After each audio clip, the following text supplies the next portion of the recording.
ሰላም ካብ ጎይታናን መድኃኒናን ኢየሱስ ክርስቶስ ምስኩላትና ይሁን ከመይ ትኾኑ ኣለኹም እምበኣር ሕጂ ናይ ጸሎት ጊዜ ሓጺር ናይ ጸሎት ጊዜ ክህልወና እዩ ቃል ኣምላኽ ኣብ መዝሙር ዳዊት መበል 50 እንታይ ይብለና ፍቕዲ 15 ብመዓልቲ ጸበባ ድማ ጸዋዓኒ ኣነ ኸናግፈካ እየ ንስኻ እውን ከተኽብረኒ ኢኻ ይብለና ብመዓልቲ ጸበባ ጸዋዓኒ ይብለና ሕጂ ድማስኪ ብኹሉ እንሓልፎ ጎይታ ኽረድኣና ክንጸሊ ኢና ጸሊና ኣይጸለናስ ኣይልወጥኒ ኣይንበል ወላ ለውጢ ኣይኹን ከማን ጸሊ ይድብለና ክሳብ ለውጢ ዝኸውን ጸሊ ይዝብለና ከይባትኹም ጸልዩ ይድብለና ቃል ኣምላኽ ስለዚ ኣብ ብዙሓት ሰባትሲ እንታይ እዩ ከምዚ ከምኡ ድብል ኣተሓሳስባ ትርኢ ዘይሞ ወላ ጸሊና ለውጢ የለን ድብል ኣተሓሳስባ ወላ ለውጢ ኣይኹን ክንፈልጦ ደለና ኣብ ጸሎት ወላ ለውጢ ኣይኹን ክሳብ ለውጢ ዝመጽእ ግን ክንጸልይ እዩ ትግባአና ክብሪና ኣምላኽ ይኹን እስኪ ክንጸልይና ጎይታ ዘለዓለማዊ እግዚአብሔር ኣቦ ኣብ ዘይቀረብ ብርሃን እትነብር ኣቦ ኩሉ ትኽእል ኣቦ ትሰምዕ ትምልስ ብምዱብ ግዚኡ ትምልስ ኣቦ ትፍውስ እግዚአብሔር ትረድእ እግዚአብሔር ስምካ ንጽዋዕ ኣለና ሎሚ እግዚአብሔር ኣታ ኩሉ ትኽእል ኣቦ ኤልሻዳይ ኤሎሄ እግዚአብሔር ሎሚ ክትረድኣና ብሽም ኢየሱስ ክርስቶስ ንጽልይ ኣለና ብናሓልፎ ዘበለ ኩሉ መገድታትና እግዚአብሔር ብኩሉ ንሳገሮ ዘበለ ኩሉ ብሽም ኢየሱስ ክርስቶስ እግዚአብሔር ንስኻ ቅድሜና ክትወፅእ ንስኻ ክትሓልፎ ኣብ ኩሉ መደባትና ንስኻ ክትሓልፎ ካባኻ ክኾነልና ከም ፍቓድካ ክኾነልና እግዚአብሔር ከይንኸስር እግዚአብሔር ብሽም ኢየሱስ ክርስቶስ ንጽልይ ኣለና ዝዓበየ ነገር መንፈሳዊ ህይወትና እሞ ንዕኡ ከነቐድም ክንክእል ንዕኡ ዝጠቕመና ነገር ክንገብር ክንክእል እግዚአብሔር ክትረድኣና ኣብ ኩሉ ውጥናትና ኣብ ኩሉ መደባትና እግዚአብሔር ንስኻ ክትሓልፎ ንጽልይ ኣለና ህይወትና ንስኻ ክትሓልፎ ንጽልይ ኣለና መንፈስካ ጋይድ ክገብረና ንጽልይ ኣለና ንሱም ክመርሐና መንፈስካ ክመርሐና ክንገብሮ ዘለና ነገር ክንገብር እግዚአብሔር ኣብ ዘመንና እግዚአብሔር ንፍቓድካ ኣኽቢርና ክንሓልፍ ከም ኣቦታትና ብሽም ኢየሱስ ክርስቶስ ንጽልይ ኣለና ኣቦ ክትረድኣና ንጽልይ ኣለና ኣብዚ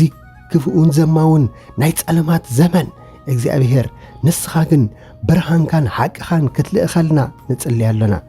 ከምኡ ተባሂሉ ተጻሒፉሎ ብርሃንካን ሓቅኻን ለኣኸልና ንሰኒ ይምርሓና ተባሂሉ ሃም ተጻሕፈ እግዚአብሔር ብርሃንካን ሓቅኻን ክትልእኸልና ክመርሓና ብናይ መገዲ ክንከይድ ከም ዘለና ክንፈልጥ እግዚአብሔር ብኢየሱስ ክርስቶስ ስም ንጽልይ ኣለና ኣቦ ክትረድኣና ንጽልይ ኣለና ጎይታ ክትረድኣና ንጽልይ ኣለና እግዚአብሔር ስለ ህይወትና ንጽልይ ኣለና ኣቦ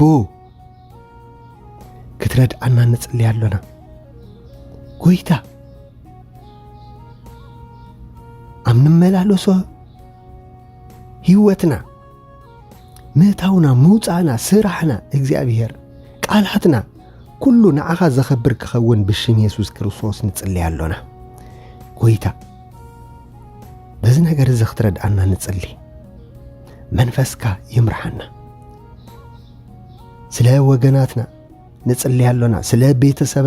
ቤተሰብና ንጽልይ ኣለና እግዚአብሔር ጎይታ ክትረድኦም ንዖም እውን ስለ ህፃናትና ጎይታ ክትረድኦም ብመንፈስ ብቁመት ከተዕብዮም ብሽም ኢየሱስ ክርስቶስ ንጽልይ ኣለና ብሽም ኢየሱስ ክርስቶስ ናባኻ ነረክቦም ኣለና ንህፃናትና ናባኻ ነረክቦም ኣለና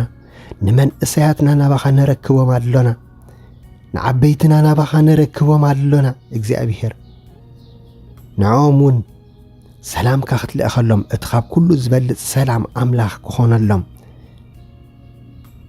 እግዚአብሔር ካብ ኩሉ ክፉእ ክትሕልዎም እግዚአብሔር ናባኻ ክስሕቦም ናብ ብርሃን ወንጌልካ ክስሕቦም ንዓኻ ንዘይፈለጡ ኩሎም እግዚአብሔር ናብ ብርሃን ወንጌልካ ክስሕቦም ንጽልይ ኣለና ንዝጭነቁ ዘበሉ ኩሎም እግዚአብሔር ክትረድኦም ንዝሓዘኑ ዘበሉ ኩሎም ከተጸናንዖም ብኢየሱስ ክርስቶስ ስም ንጽልይ ኣለና በሰዓት ዝን ዝሓመሙ እግዚአብሔር ክትፍውስ ታትፍውስ ኢድካ ክዝርግሕ እግዚአብሔር ክብርኻ ግለጽ እግዚአብሔር ክብርኻ ይገለጽ ኣብ ቤተሰብና ክብርኻ ይገለጽ ኣብ ህፃናትና ክብርኻ ይገለጽ ኣብ መንእሰያት ንዝጭነቁ ዘለው በሰዓት እዚ እግዚአብሔር ሰይጣን ዝፍትኖም ብኢየሱስ ክርስቶስ ስም ንጽልየሎም ኣለና ብኢየሱስ ክርስቶስ ስም ዝዋግኦም ዘበለ በኢየሱስ ክርስቶስ ስም ይወጋእ بيسوس كريستوس سم كاب زوريهم يلقى بيسوس كريستوس سم كاب حسابهم يلقى كله مدباتو كنتو يخون فحصتاتو كنتو يخون بيسوس كريستوس سم فحيبل بيسوس كريستوس سم حالوا እግዚአብሔር አብኦም ይኹን እግዚአብሔር بيسوس كريستوس سم نصلي علينا نزحمم وغناتنا استنفاس نزحصرم وغناتنا بيسوس كريستوس سم እግዚአብሔር ንስኻ ክትፍውሶም نصلي علينا ንስኻ ክትረድኦም ንጽልይ ኣለና ኣቦ ንስኻ ክትበጽሖም ንጽልይ ኣለና ንኽብርኻ ደው ክብሉ ከምቲ ሓማት ጴጥሮስ ደው ኢላ ዘገልገለቶም ካብ ዓሶኣ ተፈዊሳ ደው ኢላ ዘገልገለቶም እቲ ዓሶ ድማ ዝተገንሐ ሕጂ ድማ ሕማሞም ብኢየሱስ ክርስቶስ ስም ንገንሖ ኣለና ብኢየሱስ ክርስቶስ ስም ኪዳታ ሕማም ብኢየሱስ ክርስቶስ ስም ልቐቕ በጌታ በኢየሱስ ክርስቶስ ስም ሙሉእ ፈውሲ ይኹነሎም ሙሉእ መድሓን ይኹነሎም ሙሉእ ደው ምባል ሙሉእ ጥዕና ይኹነሎም ሃሌሉያ ንኽብርኻ ደው ኣብሎም ንምስጋናኻ ደው ኣብሎም እግዚአብሔር ደው ኢሎም የምልኹኻ ጎይታ ፈዊስኒ ይበሉ ስም ጎይታና ይመስገን ከምቲ ኣብ ግብረ ሐዋርያት ስም ጎይታና ተመስገነ ድብል ዝተጻሕፈ እግዚአብሔር ስም ጎይታና ዝተመስገነ ይኹን ኣብዚ ግዜና እዚ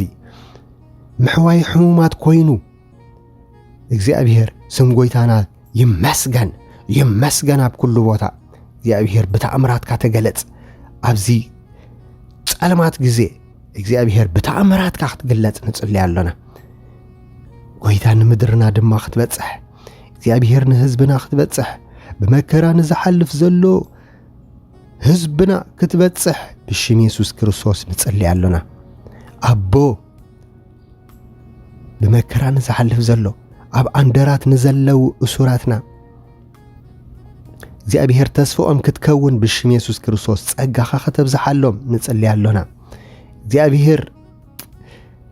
ናብ ቤተሰቦም ክትመልሶም ክትርህርህ እግዚአብሔር ክድንግጽ እጽልይ ኣለኹ ክድንግጸልና እጽልይ ኣለኹ በዚ ነገር እዚ ዓመታቶም ኮንቱ ክሓልፍ ዘይኮነስ ዓመታቶም ኣብ ኣንደራት ክሓልፍ ዘይኮነስ እግዚአብሔር ወጽኦም ከገልግሉኻ እግዚአብሔር ምሕረት ክትገብር እጽልይ ኣለኹ እግዚአብሔር ብደም ወድኻ ረአየና ከም ኃጢአትና ይትኺደና ከም በደልና ይትኺደና እግዚአብሔር ምለሰና ክንምለስ ኢና እግዚአብሔር ፋሕፋሕ ኢልና ክንጸንት ኣይትርአየና እግዚአብሔር ምትእኽኻብ ክትገብረልና እግዚአብሔር ተኣኻኺምና ኸነምልኸካ ክትረድኣና ብሽም ኢየሱስ ክርስቶስ ንጽልይ ኣለና ኣቦ ክትረድኣና ንጽልይ ኣለና እግዚአብሔር ንእሱራትና ክትረድእ ጽልይ ኣለኹ እግዚአብሔር ክድንግጸልና ጽልይ ኣለኹ ከም ነቶም ፋሕ ኢሎም ዝረኣኻዮም እግዚአብሔር ደንገጽካሎም ተባሂሉ ከም ተጻሕፈ ከም ፋሕ ዝበለ ኣባጊዕ ምስ ረኣኻዮም ደንገጽካሎም እግዚአብሔር ንኣና እውን ክድንግጸልና ፋሒልና ንዘለና እግዚአብሔር ክድንግጸልና ናብ አንድነት ከተምጻና በአንድነት ፍጹማት ክትገብረና በኢየሱስ ክርስቶስ ስም ጽልይ ኣለኹ ወይታ ንቤተ ክርስቲያንካ ከም በሐድሽ ኣብ ምድርና ክትከፍታ ወንጌል ኣብ ኩሉ ብሔራት ክበጽሕ በኢየሱስ ክርስቶስ ስም ንጽልይ ኣለና ኩሉ ብሔራትና ባርኽ ኩሉ ዓሌታትና ባርኽ ኩሉ ወደባትና ባርኽ ኩሉ ዶባትና ባርኽ እግዚአብሔር ከምቲ ንስኻ ትደልዮ ክኸውን እግዚአብሔር ከንቱ ክኸውን ደይኮነስ ከምቲ ንስኻ ትደልዮ ክኸውን ብኢየሱስ ክርስቶስ ስም ንጽልይ ኣለና። ጎይታ ስለ ኩሉ ነገር ነመስግነካ እግዚአብሔር ኣብ መድብ ግዚኡ ስለ ትገብሮ ጎይታ ስለ መንፈስካ ተመስገን። ስለ መልስኻ ከይኮነ ከሎ ነመስግነካ ኣለና። ከይኮነ ከሎ ሪቫይቫል ክኸውን ምዃኑ ኣሚንና። ምንቕቓሕ ኣብ ኩሉ ቦታ ክኸውን ምዃኑ ምንቕቓሕ ኣብ ማሕበርካ ክኸውን ምዃኑ ኣሚንና ነመስግነካ ኣለና። ኣቦ ተመስገን። ደጊምካ ስለ ትበጽሐና ደጊምካ ኢድካ ስለ ትዝርጋሓልና እግዚአብሔር ጽሩይ ማይካ ስለ ትነጽገልና ኣሚንና ነመስግነካ ኣለና። ጎይታ መዓልትና ባርኽ። ጎይታ ቀዳመ ሰንበትና ባርኽ። ሰሙናትና ባርኽ እግዚአብሔር ጎይታ ስለ ኩሉ ነገር ነመስግነካ ኣለና። ኩሉ ትኽእል ኢኻ እሞ ነዚ ክትገብር እሙንን ጻድቕን ኢኻ እሞ ክብሪ ኩሉን ንዓኻ ይኹን ብተፍቅሮ ወድኻ ኢየሱስ ክርስቶስ ስም ኣሜን። ጎይታ ይባርኽኩም። ብጸሎት ንንቃሕ ኢና። ኣብ ዝመጽእ ድማ ካልእ ጸሎት ክህልወና እዩ። ሻሎም።